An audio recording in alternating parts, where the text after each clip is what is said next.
Each year, the Portland Business Alliance and the Value of Jobs Coalition take a close look at the state of our economy. This year's report puts a special focus on two of the region's most pressing issues: housing affordability and homelessness, and how the two are intertwined. Today, we'll look at what's working, what isn't, and what it all means for the future. From KGW News, this is Straight Talk with Laurel Porter. Hello and welcome to Straight Talk. I'm Laurel Porter.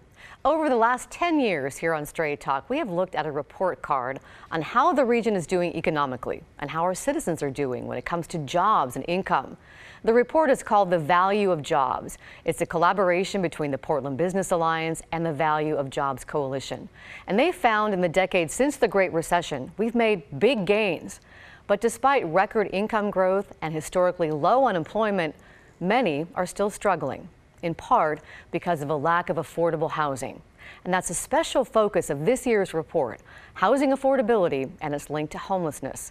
Here to break it all down for us and tell us what it means for you and the future of the region, welcome to my guests, Andrew Hoan, the President and CEO of the Portland Business Alliance, John Taponia, President of Echo Northwest, and Michelle Neese, CEO of DHM Research. Welcome to Straight Talk. It's nice to have you all here. Thank you. Thanks for having us. Let's start with that impressive economic expansion our region has seen. John, in a nutshell, describe what we're seeing. Yeah, so we are now in the 11th year of a U.S. economic expansion. So everybody out in the audience, this is the first time that's happened in American history. This is the longest expansion ever. You can go back to the Franklin Pierce administration. You can't find anything any longer. And Portland and Oregon tend to do well during expansions. We tend to boom when things are good, and we tend to contract hard when things aren't. And this has been a nice long run, and it shows up in just about every one of our numbers in terms of jobs created, incomes at the household level, and increasing incomes across the spectrum for households of different races, et cetera. So it's the longer it goes, hopefully the better it gets. We're really in uncharted territory, aren't we, Andrew? Absolutely, and 23,000 jobs created last year alone, $165 billion of gross domestic product right here in the region. This is an economic heavyweight by any measure, and it outdoes its peers across the nation and the nation as a whole. So if you think about it, Portland is one of the most competitive places from a business perspective, from an employment standpoint.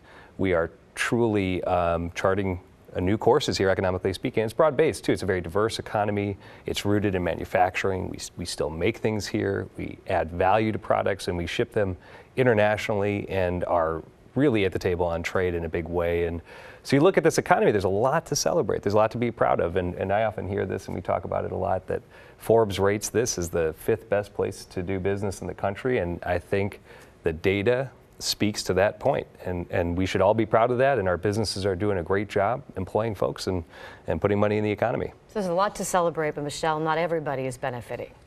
That's right. In this expansion, I think what's interesting is despite the longevity, there's softness in how people feel about it. There's a hesitancy in their own feelings about their personal economic situation, and in fact, we found 1 in 4 feel like they're worse off than they were 2 years ago. And we're going to break down the good and the bad. So let's start with some of the good data, and that's the median household income. And I know when you've been here before, we've talked about how we've lagged behind some of the rest of the country and some of our peer cities. Not this time. Portland's MHI, or median household income, had the largest increase of any metro in the top 100 since 2010, jumping from 26th to 13th overall. Today, our region's MHI is on par with cities such as Austin and Salt Lake City. John, why have we seen this big jump? Well, as I said, when the country's doing well, Portland does exceptionally well, and we benefited from that. So we have had good growth. We've had a lot of folks moving into the region. Certainly in the middle part of the decade, we had a lot of that. People vote with their feet, and they voted for Portland. We had, over this decade, an 8 percentage point increase in the share of the population with an associate's degree or higher. So we've had a sizable increase in terms of educational attainment. And those folks are coming here and they're getting good paying jobs when they do that. Some of that in the tech sector in Portland. So the that median household income indicator is an important one. If you sort of line all the households in the region from the very poorest to the very richest, it's an indication of the one in the middle. And so that middle has been moving up, and so that's very good news. You contrast that a little bit with the average. So if Phil Knight were to walk onto this set, the median income wouldn't change that much, but the average would change tremendously. Portland doesn't tend to do as well on that average number because we don't have a lot of really highly compensated people at the top. We do have Phil Knight, but we don't have a finance sector like they do in New York or Boston. And we don't have a lot of corporate headquarters, and so consequently we don't have a lot of that C-suite salary, nor do we have a lot of hiring of management consultants and advertisers and lawyers that come along with all that corporate activity. So the average story still lags some of those big superstar cities like Seattle, but that median income story is a great one. And more great news, the employment growth. And we have another graphic that shows the employment growth going up and peaking. For people listening on podcasts, it peaks in 2015. Andrew, how would you characterize the employment growth we've seen? I mean, it's just broad-based, it's long-running, and it's delivering that wage growth that we're looking at. At this point, we're experiencing some of the lowest unemployment that the state has ever seen. And that's done what John's been alluding to and talking about is that has been putting upward pressure on wages, and that's a good thing for our region. And so what you're seeing is this consistent growth over time, is a highly talented workforce, and so this is nothing but good news for residents that are here. And we are benefiting from a demographic trend that is positive for this region. We are diversifying. We'll be adding likely a 6th congressional district, which is great for Oregon in terms of our federal polls. So you look at all this information on an employment basis, and it's good, and it should be celebrated. When we've talked about this before, though, there are racial disparities when it comes to how well our citizens are doing. We have another graphic that shows that African American and Latinx households, these graphics come from your report, are still at the bottom when it comes to median household income. John, is this improving at all? Well, it is improving. So you see some gains in the Latinx households beginning 2 or 3 years ago, and a bit of an uplift in the most recent years for African American households, but still huge gaps. $35,000 of household income gaps between white households and African American households. So still too big. The best news of those graphs is that lift, and as this expansion has continued, it has been more exclusive. So in those first few years of the recovery coming out of the Great Recession, you saw more gains in the middle and the higher income households. The longer this has gone, the more that recovery has reached all households and been more inclusive. And you can see it in the posture of the Fed as they think about how they're governing this. They always have to have this trade-off of inflation risk versus a recession. And they're erring on the side of the worker and those lower income households right now, saying we really see the benefits of this continuing, so we're going to try to make it last as long as we can. I want to go back to something that Michelle said, that not everyone is benefiting. In a poll that DHM did earlier this year of about 518 voters, and while the majority of those surveyed said they're living comfortably, the troubling news is 1 in 4 say they're either just getting by or finding it difficult to get by, and nearly a quarter of them say they're worse off than they were 2 years ago. How do you explain that? Tell us more about this poll, Michelle. Well, part of it is related to the idea of lifting, who's being lifted up, right? And so we know from our analyses that some of those people who are having difficulties are more likely to be people of color and more likely to be people with a high school education or less. So I think part of what's being left behind is how are we bringing along people who don't have that college degree and finding, wage growth at that end of the... Because wages are a problem too, right? When you compare the cost of living and cost of housing. For sure, and for people who are finding it difficult to get by, cost of housing is their top concern. right? And I think making that link between cost of housing and homelessness is part of what this work is about, to try to show that we have to address the housing cost to help everyone. And that is a special focus of your report this year, is housing affordability. So John, why, people ask, why is it so expensive to live here? Why is it so hard to afford a home? Yeah, and the simplest explanation is we didn't keep up with the demand. So economists are all about supply and demand. Between 2010 and 2018, we built in this region 8.5 housing units for every 10 new households created. Either people moving in or maybe youth moving out of their parents' basement, et cetera, creating a household, et cetera. Well, housing markets are a little complicated, and there's different geographies and kinds of housing, et cetera. But if you underbuild to that extent for that amount of time, you're going to put upward pressure on housing costs and rents. And that's exactly what's happened here, and it's happened up and down the West Coast. And so consequently, you see this affordability crisis. And this is a quote from your report. It says, despite historic economic expansion, our region has produced the fewest housing units over any 10-year period since World War II. John, why didn't we keep up? Why didn't we build more? Some of it coming out of the Great Recession had to do with capital markets and developers having the opportunity and the income or the capital to actually build some of those houses. But the further you got along, some of this is just a hesitancy and the pace of development and government's response to it. You've got an awful lot of urgency around building houses or housing. You might get the community to say that, but when you say, I would like to build that housing in your neighborhood, you get some pushback. And so what we would argue from where we sit is, the housing market is overregulated. There are too many rules that slow down development. And that regulation, which is sort of being deployed through local government and at a neighborhood level, is at the wrong place. You have too much power in the hands of individual neighborhoods to sort of slow processes down or to change rules in such a way that it makes very Some of the neighborhoods would probably push back on that, but I want to look at some... Well, I'm sure they will. I want to look at some key numbers from your report that really drive this home. 23%. Our region has produced 23% fewer units compared to the U.S. average from 2010 to 2018. 23,500. That's the unit shortage of houses since 2010 in our region. 46% of renter households are cost burden. $1,370 is the average rent for one bedroom in Portland in 2019, and 25% owner-occupied households are cost burdened.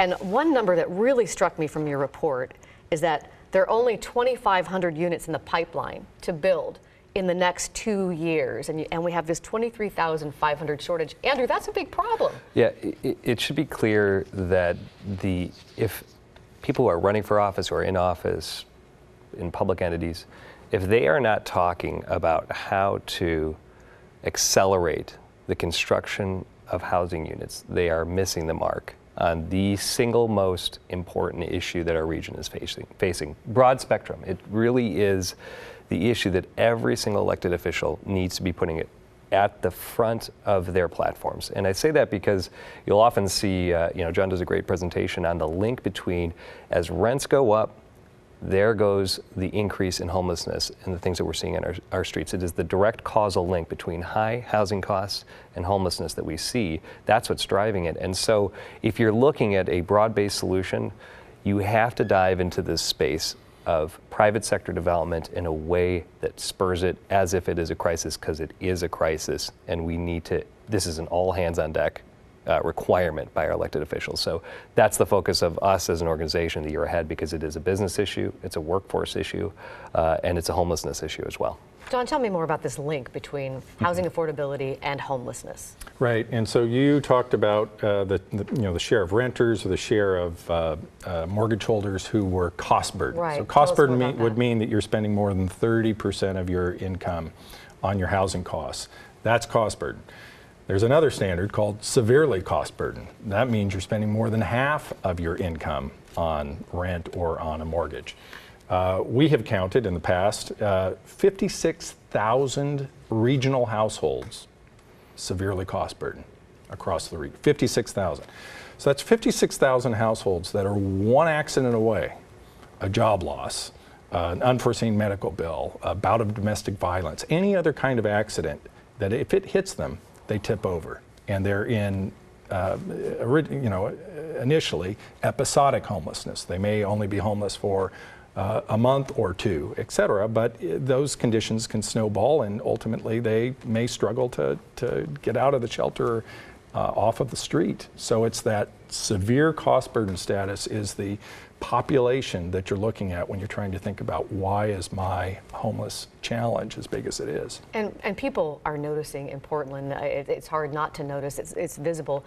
You've been doing this polling for a long time, Michelle, and I want to show some polling about top concerns that people have in Portland and the metro region. When you did this poll, 30% of the Tri-County area said homelessness is the biggest concern. But for people in Portland, 43% said it was the top concern. And right behind it, it overshadows all other concerns in Portland except affordable housing, which was right behind it, but quite a bit less than that, at 15%, I think. But tell me about, you've been watching these polls and you've seen them go up. Tell me what you've seen about this skyrocketing concern and what it says to you. Well, yes, if we go back just, 5-6 years ago, homelessness was mentioned by 3%, 5% of people. It wasn't on the horizon as a huge issue, and it just skyrocketed almost, from our perspective, almost within a year. It went from that 3% up to 24%, now it's up to 30%. And in Portland, 4 in 10, which is, the way we ask this question is an open-ended way, and it is really amazingly surprising to get 40% of people to agree that this is the top concern for their region, because they can say whatever they want. And so that tells me that there is just a sense of urgency from the public about looking for solutions and looking for something to get done. Well, that's a perfect segue into what we're going to talk about next. We're going to talk about possible solutions to both the lack of affordable housing and the homeless crisis, including a measure you're going to see on the May ballot to fund homelessness services. We're back in 2 minutes.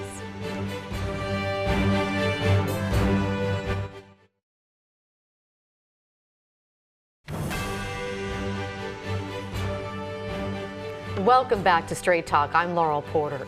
Before we get back to our conversation on the health of our economy and how to address the lack of affordable housing, I want to remind you that Straight Talk is now available as a podcast. Just point your camera at that QR code on your screen, and that will take you to a link where you can download our podcast. Or just get it wherever you get your podcasts. Search for KGW Straight Talk. Now back to what it's going to take to solve both our housing affordability and homelessness crises. Welcome once again to my guest, the president and CEO of the Portland Business Alliance, Andrew Hoan, the president of Echo Northwest, John Taponia, and the CEO of DHM Research, Michelle Neese. Thanks again for being here. Thank you. All right, so let's dig into some possible solutions and some policies that might help, that could have some positive impacts on increasing housing production that's affordable and ones that could help people who are homeless. And first, John, one policy that comes to mind you and I have talked about, it was passed in the 11th hour of the last legislative session last summer, the first one where Republicans walked out. So it was a miracle, really, that this one got passed. It's House Bill 2001. And here's what it would do. It requires cities with a population of 10,000 or more to allow duplexes in areas currently zoned for single-family dwellings within the urban growth boundary. And cities above 25,000 would have to allow duplexes, triplexes, quadplexes, and detached cottage clusters. That would include Portland. So how would this help? And why is this such a big deal, John? Yeah, and this is widely regarded as the biggest housing reform in the country at this point. So we've got people all over the country looking at us and trying to figure out, number one, how did they put this package together, and politically, how did they get it to move? I mean, you point out the 11th hour. You had Senate Republicans who were back from Idaho, having voted for a bill that was originated by the Democratic Speaker of the House. So a pretty remarkable bipartisan coalition passed this package. Why it's important is that Oregonians, for 50 years have decided that they want a relatively tight urban form. We have an urban growth boundary, and we don't want to sprawl in the way that Houston has or other cities like that. So you've made that choice, and now we still have people coming in who want to live here. They didn't take Tom McCall's visit but don't stay advice. So people continue to come. If you're going to maintain a tight urban form, but you're going to create supply for the people that are going to come regardless of whether you ask them or not, then you got to build inside that urban growth boundary. And we have an awful lot of land right now inside the urban growth boundary that's locked up in single family zoning. And so essentially what this bill is doing is unlocking that potential to say, where there are financially feasible options and landowners want to make that choice, we can start converting some of these single family houses and lots into duplexes or fourplexes, et cetera. And Portland already has a residential infill project. That would be, they are moving through that process. That would be their version to be in compliance with this state mandate. So every city that is subject to HB 2001 has to do their own homework and get approval from the state. That would be Portland's version of it. So let's talk about the measure that's going to be on the May ballot. It comes to us from Metro. It's something Portland Business Alliance has just endorsed recently. And here's what it would do. It would help homelessness services. The measure would be a personal income tax, a regional 1% marginal income tax on taxable income over $200,000 for joint filers and $125,000 for single filers. It also includes a 1% business net profits tax for regional businesses. It would exempt small and medium-sized businesses with sales under $5 million. Combined, the measure is expected to generate $250 million a year for homeless services. And this would be a first ever regional income tax for homeless services.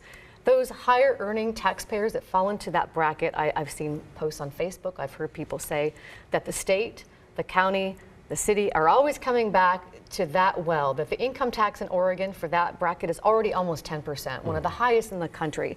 So they're pushing back. Like, why always coming back to that same well? What do you say to them? Well, sure. So I should really get down to the nitty-gritty on a few things. The Alliance came to the table with the coalition known as Here Together to come up with solutions to our most pressing problem, which is homelessness in our region. It's what we see on our streets. Last year, there was a 25% increase in unsheltered individuals in the metropolitan region, and it is unacceptable. The issues that we're seeing on our street of needing mental health, chemical addiction services are what are most buried into the heart of this measure. And to back up a little bit and look at in the rear view, twice now voters in the region have approved housing bonds, both for the city of Portland, for the metropolitan region. And so the construction of those units of housing are just coming online. They're in the pipeline. We're starting to see the flow of that. So that subsidized construction of housing is happening, and it's accelerating, and that's absolutely necessary, and voters should be commended for stepping up to the table with that. What is missing is the complementary side of that equation. Yes, you are moving from an unsheltered condition on the street into a home that is affordable. However, if you do not have the services that complement it, it is simply not a recipe for success. This measure is what addresses the wraparound services side of this. Our board sharpened our pencils and said, hey, we need to find a revenue mechanism that could make this work. It is not ideal. You're absolutely correct. Voters are correct. This is a high income tax state right across that I-5 bridge to a state that does not have any income tax. So the inequity in the taxing structure is a real problem, and frankly, I think we're maxed out there. So this is what compromise looks like, and it's not always perfect. Our board will actually take up the endorsement of this in a couple of weeks, whether we actually fully endorse it, but we've done as much as we can to make sure voters know it's accountable, that it has real teeth, and that it will deliver the services that we desperately need. So that's our perspective on this right now, and it really helps us solve the services side of this homelessness crisis. Well, as we wrap up, we only have about a minute left, but I wanted to read a final quote from your report. It says, the magnitude of our housing and homelessness crisis requires bold solutions, community-wide collaboration, political will, and the historic leadership to do what is right, not what is easy. John, just about 20 seconds. Do you have a final thought here? 20 seconds. I think every community here has to pick a number on housing production, and they have to rally around it and get it done. Nobody wants it in their own backyard, but at some point, people have to accept more units in this region. We have to get defined numbers, and we have to build them. John Taponia, Andrew Hoan, Michelle Neese, thank you very much for joining us here on Straight Talk. And thank you for watching and listening. Don't forget to download our new podcast. You can point your camera right at that QR code to get to a link, or just go to wherever you usually get your podcasts and search for KGW Straight Talk. We'll see you next week for Straight Talk.